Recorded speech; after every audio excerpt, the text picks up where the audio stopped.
And therefore, those people who are not this side, I think they are Philistines, but I don't want to say which side they are. I also don't want to say that the preacher could be seated on that side also. Lakini pia hapo umetusomea kitambu na wakakuja na the king said that whoever the party that you read about the daughter, na wakakubaliana maneno mingi. Wakakubaliana na nikaona kuna watu wanaanza kucheka already. Mimi nimejaribu kutafuta, pengine utanionyesha pahali ilisemekana no payment of taxes. But I'll keep searching. So I really want to thank you very much for that great sermon. Mimi yangu ni machache. You know, His Excellency the President, you are my friend. And I know for sure, as Honorable for Kasarani has said, our captain, that God always chooses the right tool at the right time for the right job. And I can confirm, and I don't want to chest them, I'm just saying it in humility, that having known the kind of challenges in our country, and having known the character of the person leading our country, it is clear that God knew the kind of turbulence you are going to face, but He also knew that He has the right tool for the job. The country needs a very resolute person and a very bold person, and I am sure we got the best. And His Excellency, Your Excellency, when I was in class 6 in primary school, I have an uncle who is still there even now, who was doing some businesses here in Nairobi. And he used to visit us in Muranga in a yellow KUI, a vehicle, the only vehicle any of my uncle had.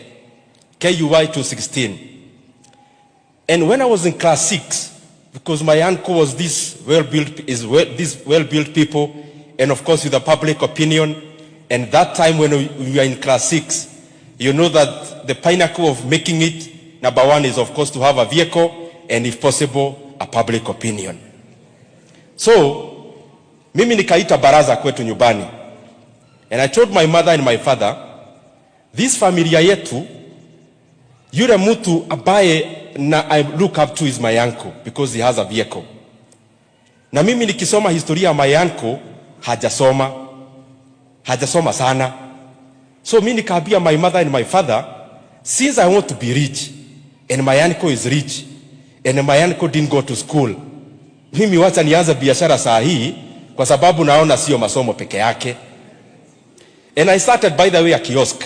My father was understanding. I started a kiosk, my first kiosk, in class 6. Unfortunately, by the time I was reaching class 7, a boy who was becoming number 2 was depreciating. So my father, of course, told me to ward up the shop, and that was the first comma of doing business. So my father realized I had an ambition. Na kuna ile kitu ilikuwa inanifurahisha ya kuwa na duka. But he also realized that he had a divine responsibility to raise up a son. And therefore, whatever was fashionable to me then, whatever was good to me then, my father had to make it become a postponement. He had to tell me, yes, it is good, but it's not the right time. Na akaniambia maneno ya biashara kwanza ikwame. His Excellency the President, God has made you the President of Kenya, but also the father of our nation, Kenya.